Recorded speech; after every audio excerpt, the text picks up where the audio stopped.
Okay, this is part two of William Craig and Christopher Hitchen.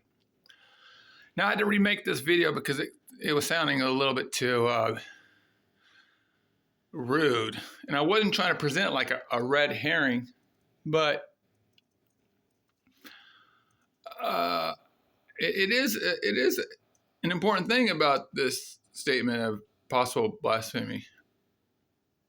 But his argument to this benign God, there truly is something about it. But the bouncing back and forth is very dangerous because a lot of times they'll say, even if we do not know anything about this in a particular way of a right or a wrong way, but yet we can kind of make up our own virtue or something like that. And he keeps saying Christopher Hitchens needs to get the argument right.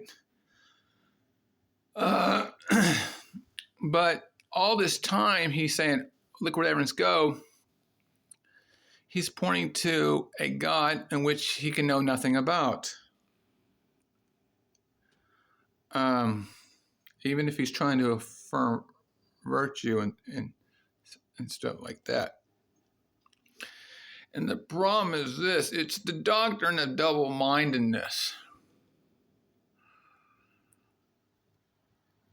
And William Craig, his argument is sound, but if this was his soul on the line, assuming that there is only one God and it's the Christian God, and if it is true that there is no other God before me, his assertion of any type of format apart from like his theological God, it's very dangerous to mix it. And it's all pretty much for the obvious reason. Let me throw you something out there too that's a very huge thing. I've noticed that in the Christian world, they'll talk well about science, like God won't contradict science or something like that. But it's like the saying goes, all truths are facts, but not all facts are truth. That's not true. It's like, I think you can see where I'm going there. See, we assume with the science thing in the Christian world that God just wouldn't contradict this. All facts are truth. But you got to understand, this is a huge foundation. It's all monotheistic. There is no competition to God, not even science. It repeats itself. All thought, all illusions will come before the judgment of God. It doesn't matter how you then sway it now, this or that, or what I consider this or that. It's by his word, saith the Lord. Okay? Do you see the danger there and that is lurking? There is no competition there. And so if Craig were to say, because he can't say, I believe in God 100%, that could be considered blasphemy. It has to be 99%, whatever that means. But a believer will get nervous here, even though he kind of has to assume it because obviously we don't know all and faith is required. But what happens is even if it's 99.9, a person could be accused before God as double-mindedness. It's a huge doctrine. And I'm not trying to be rude to Craig. I think his point is good on a benign God. I think that holds pretty decent. But the bounce back and forth, first of all, that's slippery in and of itself because it requires evidence, which there's a lot lacking, except for your point of benign. But again, that's maybe a fourth point. To assert anything of another God besides your God, that's a fourth point. You could be charged with double-mindedness. Well, there's always a thing of God's mercy, okay? Oh, great, let's play the mercy game. Well, I can pull scripture too, as when it was mentioned by Jesus and the apostles when they said, who can be saved? Well, with man, this brings more of a fourth to the point of 2 and 3.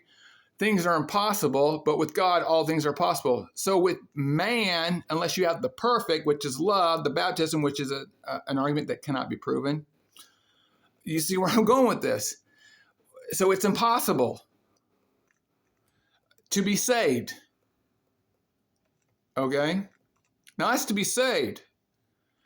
Now then it's, are you saved now, or is that the judgment to come? And if it is the judgment to come, then you're in the position now that you're already defaulting back, that you can't even make the claim about that.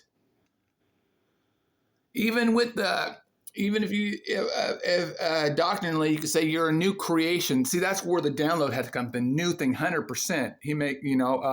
The old is gone and all those other verses. It has to be the 180-degree format. But it's a very rude suggestion. And again, that point is